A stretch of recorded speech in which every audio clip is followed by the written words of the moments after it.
বিয়ের পরে সে আমার কাছে যৌতুক দাবি করে। আমার কোনো পারিবারিক স্বাধীনতা ছিল না, সে আমার কাছে 20-30 লাখ টাকা চায়। তো মানুষ এত আবেগী, এত বেশি মানুষের মানে মানে সে এসেছে, সে রক্তমাখা ছবি টবি দিয়েছে, ভিকটিমের প্রতি সবার সিম্পিতে চলে আসলো। So much you said it, creative ideas. I'm so eager. বাদের পানি আর ছাইরেন না। এরপর দেখা যাইব কি পোলাপান ওই পানি দিয়া জিহাদের অজু করতেছে। না, খুব উপদেশটা বানাও। দিন আমি এক নজর পরে ফেলাই দিচ্ছি, আমার উপদেশটা বাড়বে না। এই দেশটা আমার বাপের, তো শুট করে আবার আমার উপদেশটা বানাতে চোর একটা। হ্যালো গাইস, কেমন আছেন আপনারা? আশা করি সবাই ভালো আছেন। আজকের এই ভিডিওতে আমি আপনাদেরকে দেখাবো সাম্প্রতিক ভাইরাল হওয়া কিছু ভিডিও যা নেট পড়া সহ সোশ্যাল মিডিয়াতে ঝড় তুলেছে। এর মধ্যে প্রথমে রয়েছে সাবেক প্রধানমন্ত্রী শেখ হাসিনার কলালাপ ফাঁস এবং আরাবিয়ান বোরকা শপ ওনারের মোহাম্মদ রনি এবং তার স্ত্রী রয়া তাসনিমের ঘটে যাওয়া ঘটনাটি, এবং আসিফ এন্ড নাহিদ ইংলিশে কথা না বলা হচ্ছে ট্রোলের শিকার। আরো রয়েছে কন্টেন্ট ক্রিয়েটর ওমরের রিসেন্টলি ভাইরাল কিছু টিকটক ভিডিও। সো ভিডিওটি সম্পূর্ণ দেখুন, আর যারা আমাদের চ্যানেলটি এখনো সাবস্ক্রাইব করেননি তারা অবশ্যই চ্যানেলটি সাবস্ক্রাইব করবেন। সো ভিডিওটি শুরু করা যাক। এই সময় কম, শুরু করো। চলুন প্রথমে দেখে নেব আরাবিয়ান বোরকা শপ ওনার মোহাম্মদ রনি এবং তার স্ত্রীর ঘটে যাওয়া সেই ঘটনাটি। বিয়ের পরে সে আমার কাছে যৌতুক দাবি করে। আমার কোনো পারিবারিক স্বাধীনতা ছিল না, সে আমার কাছে 20-30 লাখ টাকা চায়। এই জিম্মির বাইরে আমি এসে পড়তেছি, তখন আমাকে সে খুন করার চেষ্টা করে। সে আমার বাসার সামনে রেগুলার এসে হুমকি দেয়, ফেসবুকে পোস্ট করে। সেই পোস্টের সাথে সাথেই তার কথা ছিল যে এই পোস্টগুলো আমাকে ডিলিট করতে হবে, না হলে আমাকে এবং আমার পুরো ফ্যামিলিকে তারা জবাই করবে। বিয়ের পর থেকে সে আমাকে একটা পরাধীন জীবনযাপন দেয়। আমার ফ্যামিলির সাথে আমাকে যোগাযোগ রাখতে দেয় না, আমার মেয়ের সাথে আমাকে সে টাইম স্পেন্ড করতে দেয় না। আমার বড় বাচ্চাটাকে নিয়েই কিন্তু আমি তাকে বিয়ে করেছি। আমার বড় বাচ্চাটার বয়স মাত্র তখন 7 বছর ছিল, 1 বছরের মতো ঘটনা। আমি তার বললাম, দেখো আমার তো আসলে বউ আছে, তাদের সাথে আমার বন্ডিং খুবই ভালো, আবার সে ঘরে বাচ্চাও আছে অনেকগুলো আমার, তুমি তো সব জানো, ঠিক আছে? তো সে বললো যে আমি আসলে এরকম কেউকে চাই বা যে প্র্যাকটিসিং নামাজ কালাম করে, বা 10-15 দিন পরে দেখি সে তার আগে যে হাজব্যান্ডকে ডিভোর্স করছিল সেই হাজব্যান্ডকে সে আবার পুনরায় বিয়ে করে। তো আমি খুবই আপসেট হই যে সে কীভাবে, মানে আমার সাথে একটা অ্যাফেয়ার হইলো, এরকম বিয়ের সাথে একটা কথাবার্তা হইলো, এটা এক সম্পর্কে জড়াইলাম, হট করে সে আবার আগের হাজব্যান্ড রেখে চলে গেছে। পর তার সাথে যোগাযোগ করতে চাইও আমি যোগাযোগ করতে পারি না। পরবর্তীতে সে বিভিন্নভাবে ট্রাই করি, কিন্তু তার ফোনে আর পাই না, সে আমার ব্লক করে রাখে। পরবর্তীতে সে জানায় যে সে তার বাচ্চা আছে ওই ফ্যামিলিতে, ওই ঘরে একটা বাচ্চা আছে, বাচ্চার মুখের দিকে তাকায় সে আগের ফ্যামিলিতে। সে আবার তাকে বিয়ে করে মানে সে বাধ্য হয়ে যাইতে। সো গাইস, বিষয়টা যদি আমি সংক্ষেপে বলি, রয়া তাসনিম এই মহিলাটি একাধিকবার বিবাহ করেন এবং পরবর্তীতে রনিকে বিয়ে করার সময় উনি পূর্বের বিয়েগুলির কথা গোপন রাখেন। তারপর উনি পরকীয়াতে আবার জড়িয়ে যান। বিষয়টা পরবর্তীতে রনি জানতে পারে, জানার পর ওনাকে এভাবে নির্যাতন করে যা একটা অমানুষকেও ছাড়িয়ে যায়। চলুন সাবেক প্রধানমন্ত্রী শেখ হাসিনা অন্তর্বর্তীকালীন সরকারকে নিয়ে যে কলালাপটি ফাঁস হয়েছে সেটা শুনি। না, খুব উপদেশটা বানাও। দিন আমি এক নজর পরে ফেলাই দিচ্ছি, আমার উপদেশটা বাড়বে না। এই দেশটা আমার বাপের, তো শুট করে আমার উপদেশটা বানাতে চোর একটা আবল তাবল কথাবার্তা বলতে থাকে। আবার আপনার কাছে চিঠিও দিতে দেখলাম, খোলা চিঠি আর কি। এটা খারাপ আর কি, একটা আর কি। না, খুব উপদেশটা বানাও।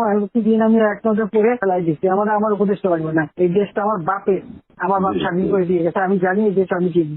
আমি বাংলাদেশে বসে কথা বলে শুট করে আমার উপদেশটা বানাতে চোর একটা। ও বলছে গ্রামীণ ফোনে সব ইনকাম গ্রামীণ ব্যাংকে যাবে, যে টাকা গ্রামীণ ব্যাংক গরিব মানুষের সাহায্য করবে। আর এই কথাগুলো আমার কাছে ওই গ্রামীণ ফোনের ব্যবসা দিয়ে একটা টাকা পর্যন্ত গ্রামীণ ব্যাংকে দেয় নাই। আমি 400 কোটি টাকা গ্রামীণ ব্যাংকে দিচ্ছি, 400 কোটি টাকা। ওটা তার অন্যান্য প্রতিষ্ঠানে লাগাচ্ছি। না, তখন গ্রামীণ ব্যাংক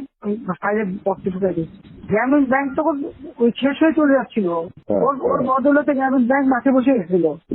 ও তো সব ব্যাংকের সব থেকে তো রুচি খেয়ে গেছে। তখন আমি প্রথমে 100 কোটি, তারপর 200 কোটি, তারপর 100 কোটি, এটা 98 সালে দিচ্ছি, চালু রাখছি। তখন ওই গ্রামীণ ফোনের ব্যবসা ছিল। এই ব্যবসাটার থেকে যে লাভটা হবে সেই টাকাটা চলে যাবে গ্রামীণ ব্যাংকে, রেগুলার গ্রামীণ ব্যাংকে একটা সোশ্যাল ইনকাম থাকবে। এই বলে ব্যবসা নিয়ে যখন ব্যবসা নেই, তোমার বলে রাখি, যদি কোনো পোস্ট ওঠে ফোন করবা। 51% মালিক হলো বাংলাদেশ, আর 49% হলো নরওয়ে কোম্পানি। আর এখন যে দেখো সব সে ব্যবসা নরওয়ে কোম্পানির কাছে, তার নিজের কাছে বোধ হয় 10 বা 15% মতন হয়তো থাকতে পারে, সমস্ত সে বেঁচে খেয়েছে। আর একটা টাকা কোনোদিন গ্রামীণ ব্যাংকে এখান থেকে দেয় নাই। আর আমরা সবকিছু ফ্যাসিলিটি তাকে দিচ্ছিলাম, রেলওয়ে, ফাইবার অপটিক ব্যবহার থেকে শুরু করে সবকিছুতে তাকে এক্সট্রা সুযোগ দেওয়া হয়েছিল। ওইভাবে তো গ্রামীণ ফোনটা তো হ্যাঁ, অন্যদের থেকে সে সবথেকে বেশি সুবিধা পাইছে। চোর একটা রক্ত চুষে খাইছে সব। আমি তো বলছি যে রক্ত শোষা, বইলে রক্ত শোষা। 30% তার হিসাব করলে 30% সুদ হতো। সে যা গ্রামীণ মানুষকে যে লোন দিত তাতে তার যে কম্পাউন্ড ইন্টারেস্ট যদি আপনি ক্যালকুলেশন করেন 40-47% হয়ে যেত। কেমন হয় তাহলে আর লোকের আর কি থাকবে, ও তো গরিব আরো বেশি করে হয়ে যাবে। হিলারি ক্লিন্টনে তোমরা তো এটা জানো, হিলারি ক্লিন্টনে নিয়ে গেছিল যশোরে, তার হাত দিয়ে মানে ব্যাংকে ঋণ দেওয়ালো। এরপর সেই লোকগুলি সাধারণ গরিব লোক, হরিজন গ্রুপ, তারা ওই এলাকায় আর থাকতেই পারে নাই, কারণ ওই ইন্টারেস্ট দিতে দিতে দিতে তার ফকির হয়ে নিজের যে বাড়ি ঘর পিঠামাটি তাও কেড়ে নিয়ে গেছে। তারপর তারা ওই এলাকা থেকে হারাই গেছে। দেন আমি খুঁজছি একজনের পাশে কাগড়াছড়ি, সেখানে এসে কাজ করে খায়, আর একজন কোথায় নীলফামারী নদী আসবে কোথায়, যে এরা ওই পরিবার সদস্য এলাকা থেকেই হারাই গেছে। চলুন এবার দেখবো কন্টেন্ট ক্রিয়েটর ওমরে রিসেন্টলি ভাইরাল কিছু টিকটক যা নেট পাড়ায় ঝড় তুলেছে। বাঁধের পানি আর ছাইরেন না, এরপর দেখা যাইব কি পোলাপান ওই পানি দিয়া জিহাদের অজু করতেছে। আমরা ছেলে মানুষ, আমরা মায়ের হাতের মার খেয়ে কান্না করি না একবার, কিন্তু মায়ের মুখের কথা শুনে কান্না করি বহুবার।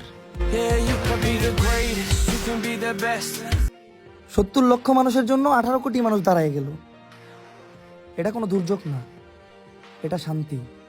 উপদেষ্টা আইসিটি প্রতিমন্ত্রী নাহিদ ইসলাম এবং ক্রীড়া প্রতিমন্ত্রী আসিফ মাহমুদ রিসেন্টলি একটি সাক্ষাৎকারে বিদেশিদের সাথে কথা বলার সময় বাংলায় কথা বলে, যার জন্য তারা হচ্ছে ট্রোলের শিকার। ধন্যবাদ জানাচ্ছি। উপদেষ্টা নাহিদ ইসলাম আর আসিফ মাহমুদ বিদেশিদের সাথে সাক্ষাৎকারে বাংলায় কথা বলার জন্য যারা ট্রোল করছেন তাদেরকে বলতে চাই, যদি পারেন নেটিভ ইংলিশ স্পিকারের সাথে 2 মিনিট কথা বলে দেখেন, তাহলে বিষয়টা বুঝতে পারবেন। কথা আছে না, পুকুরে না নামলে গভীরতা বোঝা সম্ভব না। আর হ্যাঁ, তারা মাত্রই গ্রাজুয়েশন শেষ করেছে, আর তারা যে ইংরেজি পারে না সেটা তো পাগলও কখনো বিশ্বাস করবে না। আসল কথা হলো তারা এখন নতুন, তাই আত্মবিশ্বাসের ঘাটতি ছিল। তাছাড়া বয়সও কম, ট্রোল করা খুব সহজ। ওনাদের জায়গায় নিজেকে একবার দাঁড় করিয়ে দেখেন, তাহলে বিষয়টি বুঝতে পারবেন।